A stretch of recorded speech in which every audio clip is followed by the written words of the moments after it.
biramfasha cyane nanje iyo ndiko ndakina ego urifuza aho nk'ubu washobora kumuraba mugakinana byo wo byifatamo gute nka wewe nkaje mbonye Kelsi two turakinana frema vyonezera cyane kuko ndamwemera cyane gose ndamuhaye respect ivyakora ego akajambo kamwe kuri Kelsi kajambo kanyuma kamwe kuri Kelsi from ico ndamuhaye courage kuvyakina cyane gusa cyane gose arazukina cyane gose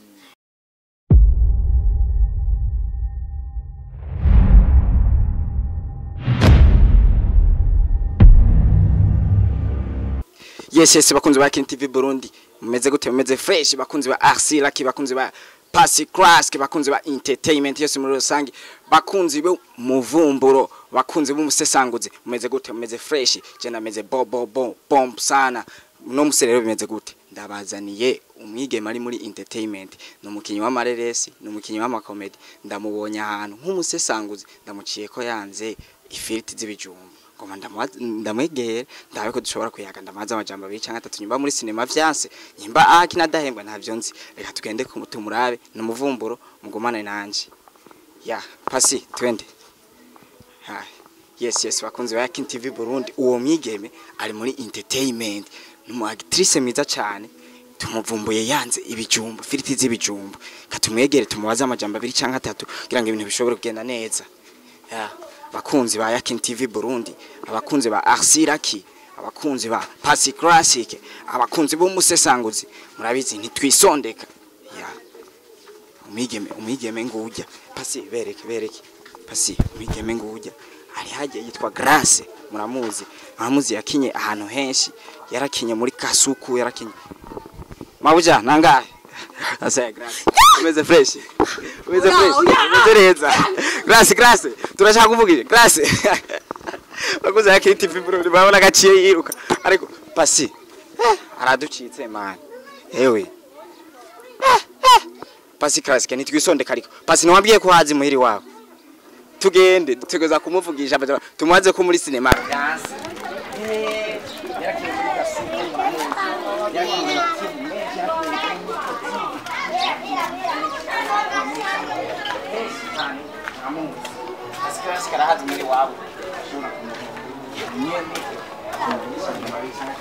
ibintu bigende fresh tumuvumbuye yanze ifiriti z'ibijumbo Pasi ninga sawa reka twinjire turabe yuko dushobora kumuronka bakunze Arcy Lucky bakunze ba Pasi Class bakunze ba TV Burundi bakunze b'umusesanguzi mumeze gute sasa Pasi tumuronka gute gahuga twinjire kunye kimafya kabisa Grace ngo tuvugane gatoya nibisanzwe turi muri entertainment ngo tuyage gatoya ntugira ubwoba ni sawa ingo Grace ingo abakunze ya TV Burundi bashaka kuramutsa ngo twicara tuwe karibu basi naho tuje taguteguje none nk'ubu uye musanze munibeye mu kazi kiyo muca muzanga Grace umeze neza ariko isa vraiment ndashima tubabare koko ariko ko badushoboye gutaguteguje nibisanzwe turi muri entertainment turabiye ariko mani mugize nabi vraiment mwari kwirirwa murakubwira umuntu Grace tukirawe nyene kubera ko tubonye ugaca wiruka oya si vyiza none nk'umunsi ku kazi kiwanje ka misi yose mukaca muntera nk'uko giturumbi ukatavyonze twari kutuje gushorera nk'abandi bose ariko uratubonye ico rero deja mwebwe mwabakiriya biwanje nabwo murabakiriya biwanje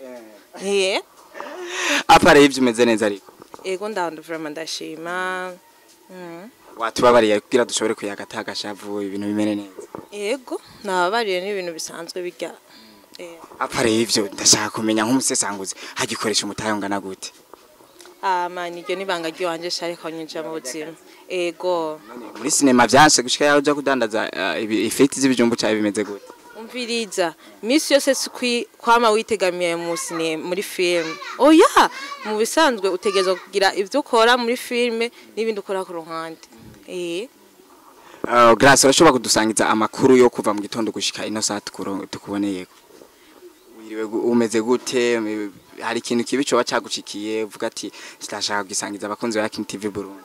vraiment jemere kuva guhera 6h du matin byose ngira umwanya vraiment je ndashima nuko naco ndaba nanakimwe nuko ndaho ndakomeye ego. Imbere yuko uvuga byinshi turacha kubanze wibwira abakunzi ba Kin TV Burundi bamenye Grace ninde neza na neza amazina yawe n'abavyeyi n'akazi kawe bakumenyereye ko muri entertainment. Hama abakunzi ba Kin TV ndabaramukije amakuru yawo murakomeye. Hama jewe nsanzwe n'umukinyi wa filme banyitwa Irankunda Grace gusa keshi masinema akunda kumamagara Grace me hari sinema imwe gusa nakinye bampamagaye mama Tatiana ego ariko mu zina bakunze kumenyera keshi ni Grace. Urumigeme miza ari muri entertainment. Grace amaze gukina mu ma lebo menshi cyane kubera iki kuko umujuragirika ujano nari atahuragama bimeze gute? Ivyo nibanga ryanje si banga ryabe si banga ryabo si nibanga ryanje ego. Urashobora kutwemera ariko ukatubwira aho intambwe zawe aho maze guca amatifu maze gukinamwo bimeze gute? Je maze kuharura ivyo maze gucamo na hantu henshi. Icambe na mena yakinye muri Gasuku nahagiye muri 2012 ndavuye muri 2020 mvuye muri Gasuku niho nashikiye muri Yakini kusame ariko ndashaka kuronka handi hantu kiraka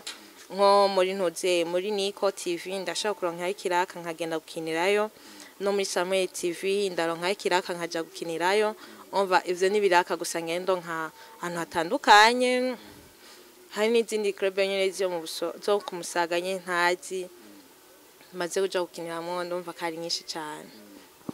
Grace n'umukinyi wa comedy n'umukinyi wa masinema. Grace hagati y'sinema na comedy nikiye kintu kikorohera gukina cyane? Ni filme niyo niyumvamo cyane gose.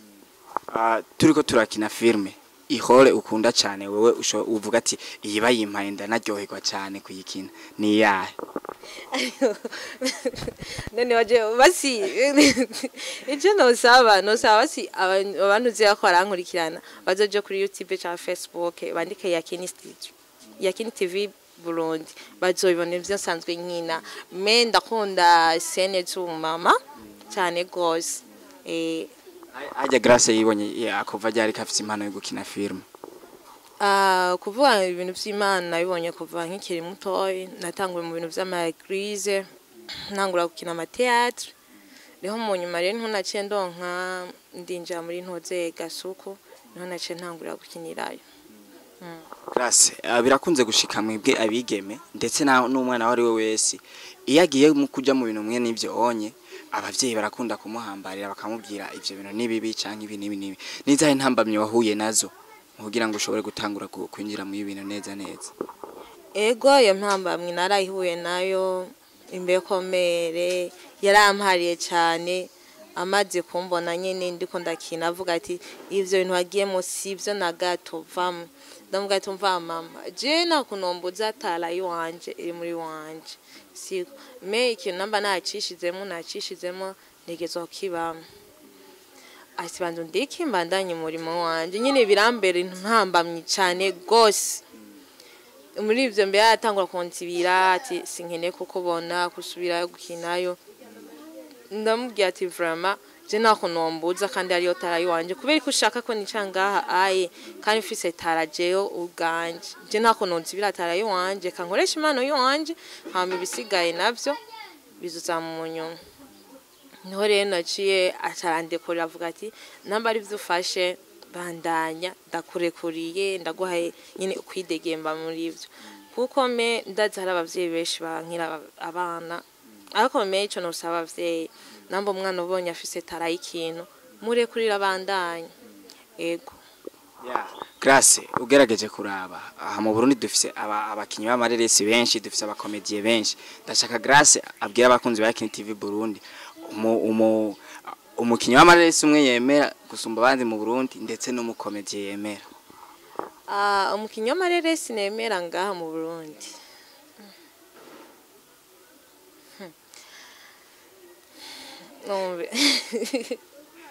Gose novuga gasore n'umukinyi n'umukomedie gusa gasore vraiment ndamufana cyane gose wakinyi w'amareresi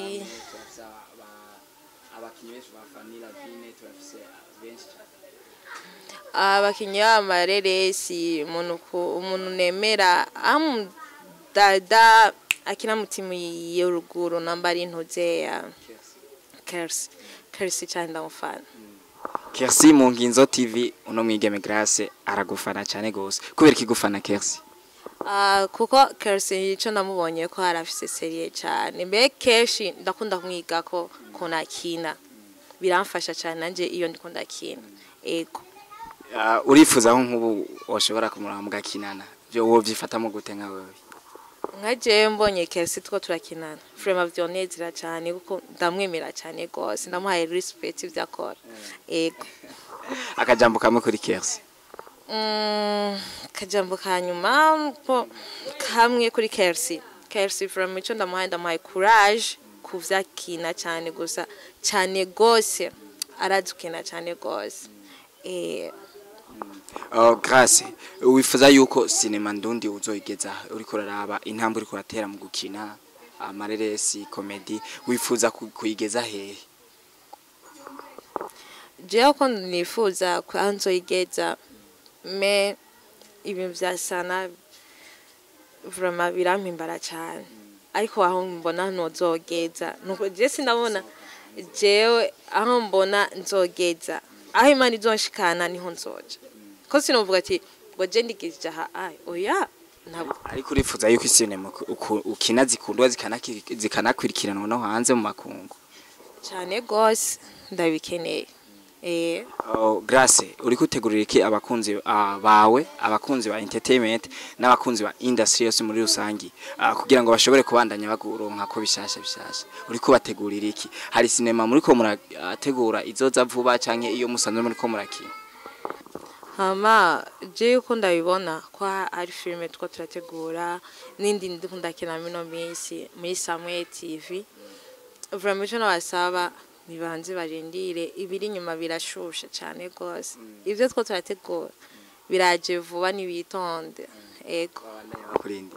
babandanye bandindiye kwanza gatoyi turi mu nzira two turaza Grace tugerageza gusozera ikiganiro cacu akajambo kanyuma ndetse nico wifuza ku bakunzi bawe n'abakunzi ba cinema ndundi ku bakunzi wanje akajambo kanyuma nobabwira ati bihanganye kandi babandanye bashako link ku ma video yacu dusanzwe dukina naho turi kumwe muri groupe muri kondi vraiment ico nobasaba hama ikindi naco ico nosaba vraiment ndabashimiye cyane gose muyo mwambaye hafi ibintu vy'amafilme abagiye batanga commentaire nyinshi cyane isinzi turashobora n'umuntu mu nzira ati nashizemo commentaire ishisha ntabwo atoya uragize nabi havuga ati vraiment bihangane n'undi munsi nzoshaka commentaire yindi nzita ama na vraiment nico navuga ati ndabashimiye cyane gose mubandanye munkurikirana yego twari natwebwe kuba twaga na kibazo bijya n'ibintu bisanzwe nyene ego ko muri umusari n'ibintu kawaida nta priva fisi yes bakunze ba Yakin TV Burundi mwabibonye yuko twari kumwe na Grace twamuteye atavyiteguriye pasi twigira twamuteye atavyiteguriye bana turi pass partout duca hose kabisa yaba mu bakinyi ba comedy yaba mu baririmbyi yaba mu bakinyi b'isinema ndundi bose turarega tukabavugisha murabonye rero ko twashoboye kumutera atavyiteguriye ariko twayaze neza yadukundiye turayaga no mwana mwiza mubandaye mukikirana no mukinyi mwiza cyane turabakunda cyane murabizi bye